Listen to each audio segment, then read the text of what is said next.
Hello, everybody. Can everybody hear me? Okay. So it's 1, 2, 3 testing. So I'm Henry Joseph Grant from Irish Tech News and also a tech entrepreneur. With me, I've got Marcus. Marcus, if you'd like to introduce yourself. I come from a company called LifeSum, offices in Stockholm and Los Angeles, and we're trying to create the world's most curious health company. Fantastic. And currently have 26 million users on iOS and Android in phones and watches, and growing fast, but feels like we just started. Okay, sure, okay. And to Marcus's right, we've got Claire. Claire, if you'd like to introduce yourself. Oh, sorry, yeah, if you want to go for it, yeah. Sure, sorry. so Claire Novorol. Yeah. I'm a medical doctor by background, so I spent almost 10 years working as a hospital doctor in the NHS in the UK. Then I did a PhD in neuroscience, got really interested in health tech startups, and co-founded Ada. So I'm co-founder and Chief Medical Officer of Ada. It's a personal health companion that helps people understand and manage their health. And it's rather like having a doctor in your pocket. So you can download the app for free, you tell Ada about your symptoms, and then have a back and forth chat conversation with Ada about those symptoms. Ada asks follow-up questions, constantly weighing up what might be going on here, what's the most relevant next question to ask, and then suggests possible causes for those symptoms and appropriate next steps. You can also track your symptoms over time, and in the UK you can continue the conversation with a registered doctor, share your assessment, and then have a chat consultation with the doctor. And it's AI powered, so we combine probabilistic reasoning. It's not sort of hard-coded rules, probabilistic reasoning and machine learning. We launched the app a year ago. We've now got 1.5 million users, 2 million assessments performed around the world.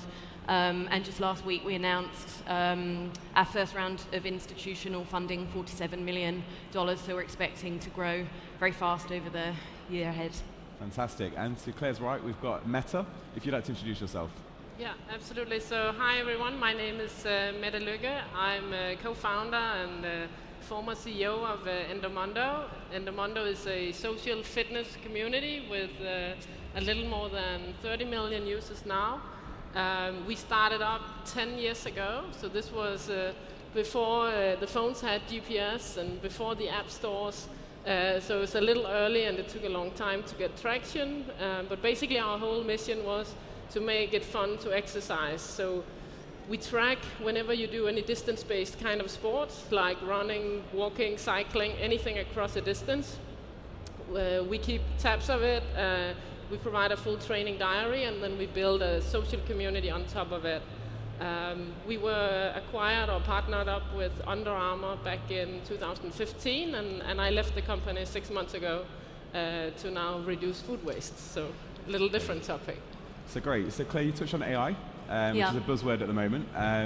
In terms of real health experts, are they going to be replaced? Are the apps going to take over all of the experts traditionally that do it in person and be completely replaced by computers and AI? No, that's not what I foresee happening, definitely not. So actually, we have a very large team of doctors within our company, helping to build up the knowledge base, train the system. We have doctors on the other side of the platform as well, so you can continue the conversation with the doctor. Our app is not providing a medical diagnosis. It's very clear that this is suggesting possible causes, helping people to be more informed about what might be appropriate to do, what might be going on, what might be appropriate to do next. But for a medical diagnosis, for definitive diagnosis, medical advice, prescriptions, they need to talk to a doctor. And I think for some things, the AIs will get better and better, and actually it will be appropriate for those things to be completely automated, but certainly not everything. So it's going to be about finding that great combination of what the machines are really, really good at, and what human doctors are really good at, and empowering both patients and doctors with these technologies. Sure. And Mette, what's your opinion on AI? How do you feel it's going to be a game changer for yourself? I'm sorry? How do you feel that AI will be a game changer for your business? So I think there's when we look at the health industry of apps, the quantified itself has been this big wave. Now we need all the data. But I think there's this promise we never really delivered on yet, which is what to do with all that data and how does it actually become as personal as we want it to be. So, and a lot of AIs are actually Excel sheets. So yeah, I think I don't think anyone has really cracked yet how we can do that, and I think it's when it becomes really personal, and your whatever health advice or training tips you give, they need to be super personal to really replace the personal trainer, which few people can afford. Sure. And in terms of optimization, are we optimizing to make money, or are we optimizing genuinely for health, or is that symbiotic and it's one and the same? Over to yourself, yeah. Yeah, we're quite revenue-centric, but you can't. There's no longevity in selling crap. Yeah. I think it's about user first. Create great products that improve the lives of the users, and then, in order to keep investing in development, you need to figure out how to monetize. Yeah. Okay. Yeah, I can speak on that too. Yeah, I mean, sure. we have a core value which is always do what's right by the user, by the patient, no matter what. So when you get to the end of an assessment, Ada is suggesting what might be going on, what might be appropriate next steps, and one of the next stages for us is that we're building partnerships with stakeholders all across the health ecosystem, and we see the assessment being able to act like a really, really smart sort of matching system, matching algorithm to help match people with really appropriate next steps. And we will always suggest next steps that are appropriate, relevant to the user, and not, of course we'll have commercial partnerships, but that can never override what's the right thing to suggest in a healthcare interaction to the patient. But it's also, I think we're in a very interesting time right now where a lot is happening in technology, a lot is happening in academia, because you get more data about individuals. So it's like what was correct and what was sort of validated like 10 years ago suddenly changes and turns upside down. And I think like when you go to a doctor that may probably got their medical education like 30 years ago, it's not necessarily that they're giving you the best advice that is existing now. And I think that's it's very true. So you have to start with where medical knowledge, medical science currently is. And then you have to have a system that's moving with the times and learning and improving all the time, and that's very much what we've done. So we've built up over the last 6 years actually a huge medical knowledge base, thousands of conditions, tens of thousands of symptoms, findings, risk factors. So Ada has knowledge about these thousands of conditions, which symptoms, findings, risk factors are associated with those, prevalence and so forth. That's based on current medical understanding, so it's textbooks, the literature, doctors' expertise and experience. Doctors have created that knowledge base, and then we couple it with a probabilistic reasoning engine. But of course, as we collect data, outcomes data, doctor diagnoses, it all feeds back, and we start to learn, and we are starting to learn that maybe in certain areas the current medical knowledge isn't necessarily the ground truth. So we're continuing to evolve, and we'll use machine learning to hopefully contribute to medical science and knowledge. I think from our perspective, also coming at it from much more, lightweight consumer internet. Like we invest a lot in dancing broccolis and things like that to make a fun user experience. But we have, for example, probably one of the world's largest data sets of health and lifestyle. Like we have a questionnaire of 45 questions around eating, exercise, and how people live and nutrition. That we've collected 6 million unique people that have done this test. And if anyone out here is from the science world and would like to play with big data sets, please call me, because we'd like to find smart people that want to sort of figure out what the future is together with us. Sure. And obviously we've got that problem in the health world where innovation actually outpaces the institutions, such as the NHS. Claire, you worked as a doctor there. Do you feel that, I recently heard of an app that was doing hospital beds. Sorry, can you hear me? Better, okay, yeah. So I recently did saw an app which was basically doing Airbnb for hospital beds for people who are low risk, going back into the community. And there was an uproar. Basically, people was petitioning, like, we want to keep the NHS public, we don't want to privatise this. Do you feel there's a resistance with the healthcare departments in each of your countries to actually not embrace the actual innovation and work together with the entrepreneurs? Over to Mette. I'm sorry, I'm having a really hard time hearing any of you actually. Sorry.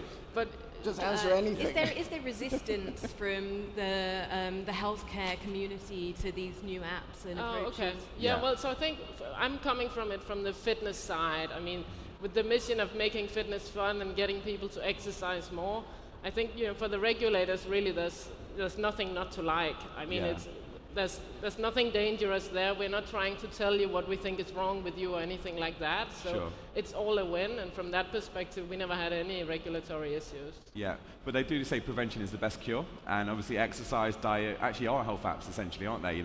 And they're conditioning people to actually behave in a certain way. So, I mean, what do you think the barriers to entry are for startups in the health tech world that want to get going and actually get on the actual the ladder? Do they have to have the medical background or the fitness background, or they can literally just be two hackers and they really want to start something fresh? I think it's definitely getting harder and harder to enter now because it's getting very high tech and very specialized. Yeah. It's not enough to just provide a great user experience. I think most of those products are probably invented already. Now it's about what you do with that data, and that requires a lot of expertise or a lot of hardware and sensors and all that, which is also tough to enter. Sure. And do you feel that the VCs and the the capitalists out there understand health in the sense of the actual business opportunity being not immediate sometimes? It actually takes a while for it to actually turn into a real business, to get the actual data, the baseline data to actually make it so effective. Do you feel that they really get that? Because a lot of VCs I speak to say they actually take a guess sometimes, like, I'll go for this or that. Do you feel that there's actually the medical understanding with the venture capitalists that you're speaking to, perhaps with your respective apps and businesses? I think we raised two funds, raised two rounds, and I think during the last years it's been a sort of massive change. It's like 4 years ago when you were out raising money, then it's like people didn't really understand what it was. Then it was just an app.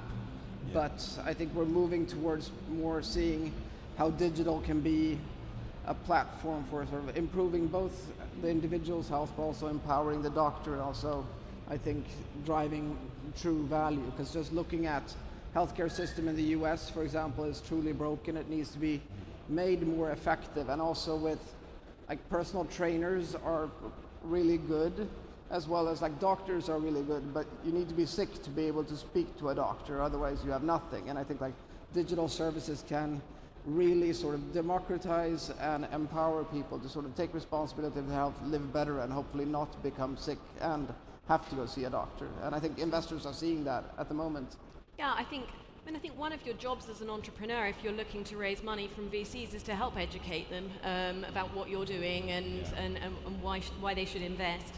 And I think smart VCs will also seek advice from experts, whether it's data science, machine learning experts, healthcare experts. And when we've been raising money, we know VCs have done that. They brought people in to sit down with us to really understand our technology and what we're doing, and then advise them on that. And they're certainly meeting a lot more startups now. Such a growth of companies in this space that they are learning all the time if they're serious about healthcare investing, health tech investing. But yeah, you have to help them. Yeah, absolutely. And so Mette, you're from Denmark. So in the UK we have the NHS, and obviously we're very proud of it in the UK. It's kind of an institution, if you will. In Denmark, are people actually tied down to the kind of same bureaucracy with the healthcare system in Denmark, or is it quite flexible and actually opens to innovation? I'm sorry, I can't hear you. Sorry. In Denmark, is the healthcare system very slow and clumpy and bureaucratic? Sorry, yeah, that'd be better, right? So is the healthcare system in Denmark? No, you can't. Okay. There was a reason for that, Sorry. right? So I'll put, is that better for you? Yeah, much right, better. So I think Thank this is you. too short for my big head. So in terms of the healthcare system in Denmark, is that as slow and very clumpy and bureaucratic as the NHS? And no offence, Claire, to actually embrace innovation? Are they actually doing things to actually innovate themselves, or are they just literally having to get people to step away from the institution to actually go and do it? Yeah, I don't think we're particularly innovative in healthcare in Denmark. In fact, we have a big crisis there with people spending too much time registering what they do and documenting everything, and spending too little time with the patient. So that's a big debate going on right now, because it's completely tipped, and I don't think there's a lot of time for innovation. Sure. And they try to do these partnerships, but it's really difficult with all the regulation in that area. Exactly. Yeah. And in terms of, obviously you're Swedish yourself originally, but you now live in the sunny LA, right? Healthcare in Sweden, is it very different from LA? You know, is it quite, you know, because in the LA people are quite... I think, like, speaking probably for Mette also, that we're from miniature countries that hardly have any people, so we have, in order to be able to sort of grow, pay our bills, we need to have a global perspective, and healthcare systems maybe have different levels of dysfunctionality depending on what market, but like American people have pulse and bloodstream and things like that, just like Danish people, that they aren't that different, and it's about how do you create products that sort of take into account how the human body functions. And I think also with digital products, especially in the fitness field, is like, how do you drive motivation over time and compensate for the fact that people are human, and that's the really difficult thing, because I think health is quite simple. It's like, eat well, exercise, sleep, don't stress, so don't do a startup. It's theoretically simple, don't but those are really, really hard things to influence. Yeah, it's like life you screw everything up anyway, and it's like digital products can help you stay on track. And there's no lack of knowledge. Everyone knows that it's going to be good for me. If I go for a run every other day, I'm going to be happier, but still they lack the motivation. Eat your kale. And in terms of obviously wearables and new interfaces, obviously the interface of the future is now no interface. So being voice-led, etc., etc. Are you guys actually focusing on that within your respective businesses as well? Yeah. So I think there are two real strengths that we of our app Ada that we're really proud of, and we think are important, have been very important in our success and the feedback that users give us. And one is the strength of our core technology, that reasoning technology, but also it's the user interface. It's such a simple, elegant, easy to use user interface. We worked really hard on getting that right. We get lots and lots of great feedback on that, and I do think that's really important. Actually, in our latest round, one of the investors who joined the round was William Tunstall-Pedo. He's a Cambridge-based entrepreneur whose company, Evie Technologies, was acquired by Amazon and formed the basis of Alexa. So we have a lot of conversations with him about, and we get one of our most common requests is to add voice to this conversational element of Ada.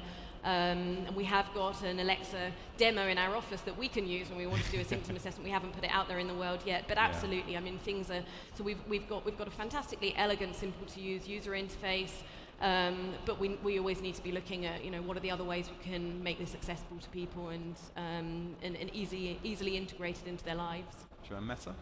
Yes, we always, at Endomondo, we always wanted to be the open platform, so we operated or partnered up with all the big devices out there, so all the main GPS watches and heart rate monitors, and I think there were good synergies in doing that, and then you have all your data in one place, and you can build social on top. Yeah, and how do you tackle inconsistency? Because I mean, I've got a Fitbit, and it's actually in England at the moment, I forgot it. How do you get people to really embrace it? Because I do for about a week, and then I forgot I've got it. So it's like I put it on charge and it's there forever, right? I mean, how do you get people to constantly remind them and essentially get them to have a call to action as almost a ritual? How do you do that? It's hard work. Sort of experiment and fail at high velocity and sort of create as good of a user experience as you can. Yeah. I think you just build things, look at the data, and then improve step by step. And it's also seeing, I think for us, we were part of sort of the launch of the Apple Watch and done a lot of work around Google Fit and also with sort of the Samsung Gear devices. And I think it's like sort of focus on mainstream devices that are out in the market now and try to do advanced and fun things, because it's usually like you can come up with really smart things, but it's like fun usually beats smart when it comes to getting people to use the products. Absolutely, yeah. Absolutely. Claire, have you got any opinion on that? So right now, the focus of our app is that people use it at a moment in time when they have symptoms, or maybe they've had symptoms for a while, but now is that point in time when they want actually to learn more about what might be going on, and then understand what to do next and connect with next steps. So right now our focus is less on that sort of retention, driving behavior change over time, although we do have symptom tracking within the app. And it's interesting because we've noticed there are certain areas like mental health where there's a lot more engagement than other areas, where people are coming back day after day after day to track their symptoms. But we are really looking at what can we do to help support people with ongoing management of their symptoms and health and tracking and identifying triggers and so forth. And I think there's probably quite a lot to learn, and it's notoriously difficult to get people to sort of people don't engage well with tracking symptoms and things like that unless there's a clear immediate benefit for them usually in doing so. But I think to do that well, there's probably going to be a lot to learn from companies like you guys, who've spent years actually getting really good at doing that and engaging people and driving behavior change in the sort of health and fitness area. So I think we look a lot at, or we spend a lot of time looking at sort of research in psychology, and one of the things that we realized, and it's like that people can't identify with themselves 10 years from now. It's like, that's why it's quite difficult to sort of build behavioral change products that sort of take into account like what this will lead to. And it's like you need to have, I come from gaming from the beginning, and we always think about what's the feedback loop. And health has a defect feedback loop, because sort of you eat badly and stress and sort of don't exercise, then it's like in 20 years you might get a heart attack. And it's like you need it to be like have I ways. think it'll be a lot about how can we give people immediate insights, feedback, comparing themselves to others, immediate actions they can take. It's no good saying this will be beneficial for you in 5, 10, 15, 20 years' time. Yeah, we lack proper Guys, KPIs. we're out of time. Guys, we're out of time. I'm sorry about that. Thank you. So it's finished. Great. Yeah. Thanks Thank you very much. Thanks, guys. Thank you.